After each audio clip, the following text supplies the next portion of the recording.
Welcome back to the Smile Mentor. This session is for clinicians out there. This is behind the marketing curtain. We've covered telling your story and the importance of it in our last video. If you haven't watched that, please, you want to start there before you get going on this. But how do you tell your story? What is your story?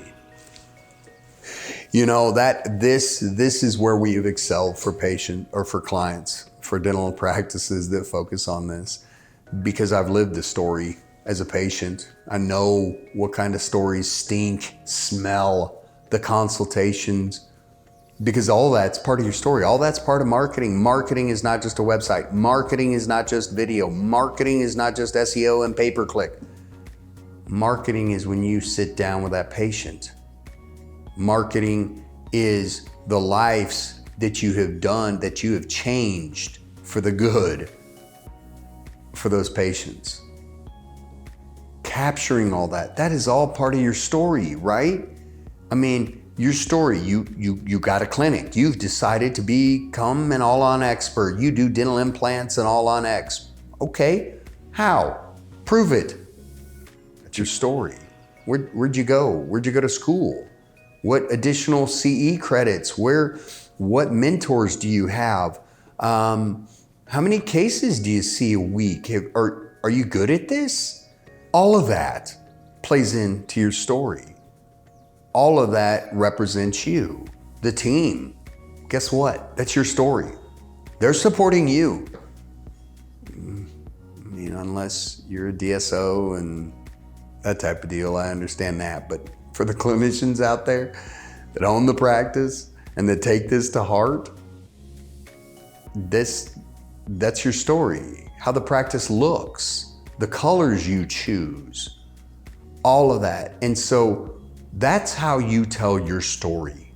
You tell your story by first identifying your audience. We've talked about that. So now how are you willing to serve that audience? How have you been put in this place and time to help make their life better? What have you invested in?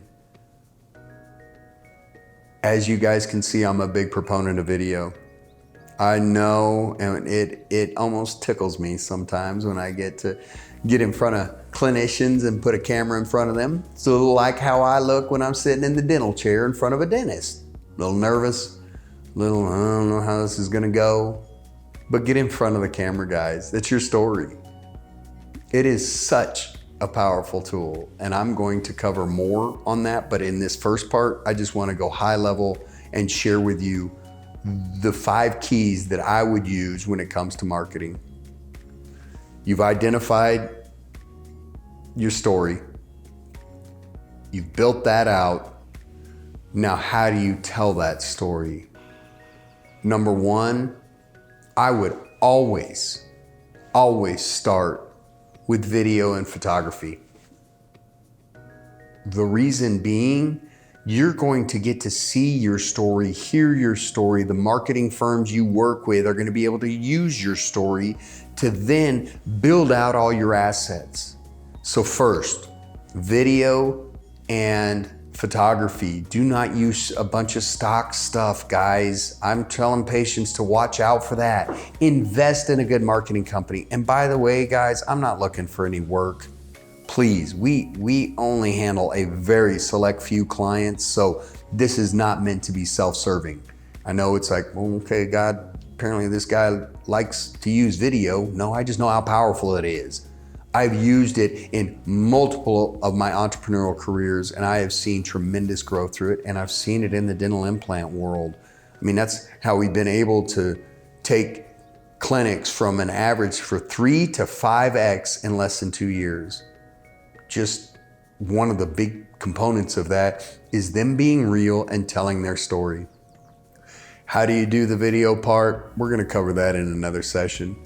But secondly, once you have all of that good video and photography and you got a good team that's able to take all those assets, now you're ready to start building your website, which is going to be your second tool.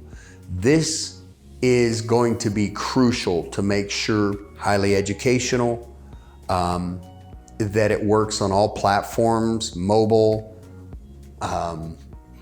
desktop and laptop, iPad, tablet.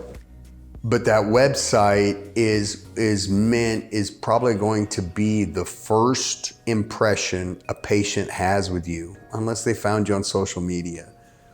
But a first in-depth impression of you for sure.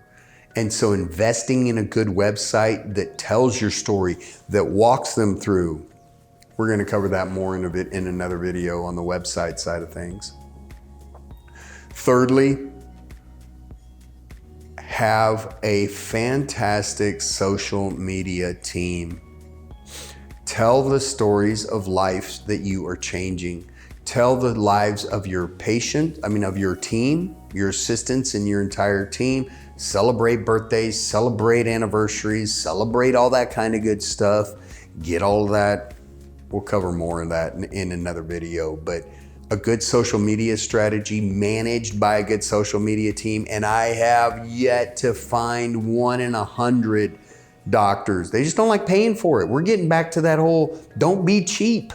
Don't chintz out on this, guys. This is an investment and it will give you a reward. Find that right team that knows how to manage your social media. And this is probably going to surprise you a little bit, but reputation management, knowing reviews, and you know how scared of that bad review you are. What happens when you get it? How do you handle it? Hide? Some generic answer or some 20-year-old in India or the Philippines is writing it? How do you handle that bad review? We'll cover more of that in our session where we talk specifically about reputation management, but you definitely want to invest. And a lot of times a good marketing firm will have all these aspects to it. If you're piecing it out, which is okay, you find a good social media, you find a good web developer, well then make sure that you find somebody who knows reputation management. It's not even that expensive. And lastly, the last thing that I highly encourage you guys to invest in is the presentation materials for when that client comes in for a consultation. Do you have a TV in the waiting room? What videos are you showing? Have you done some educational videos? Show them on that. Do you have anything that explains what makes you qualified to do this procedure, and give them something that they can take home and show their spouse and validate why they want to spend 50 grand with you? They've got to have something. They've got to be able to take something. So a really nice folder, a really nice presentation piece, that whole giving them and invest in the materials, invest in the quality of folder, invest in the quality of paper. We'll cover more of that in that session of the materials you need for the 5th piece of this. But hopefully this gives you guys a good high level to really ask yourself, are you investing in those areas? How have you done? Is your website telling your story? Is it bringing you patients? I know everybody was probably expecting me to say pay-per-click or SEO or any of that kind of stuff. Look, guys, you do it right. Now you give that pay-per-click company the right tools to be able to go engage that client, that patient. If you do what you do well and you hire a good web development company and they're gonna handle that SEO, it should take care of itself. You don't have SEO without a website. Hopefully, guys, this helps. I know I'm wanting to share some of the lessons we've learned along the way, and so hopefully you guys are doing well in this department. And if you're not, don't be afraid to talk to one of your mentors, look in the community. Who do they use? Ask them for specific requests. Go on forums, find out who the good ones are out there and invest in it. Thanks, guys. Hope you find more of these patients. If you're committed to this kind of patient and you're an all-on expert, go get them. And I really hope these tools will help you. For the ones out there just looking for a quick buck, you can kind of disregard everything I just said. Appreciate you. Follow us. Thanks.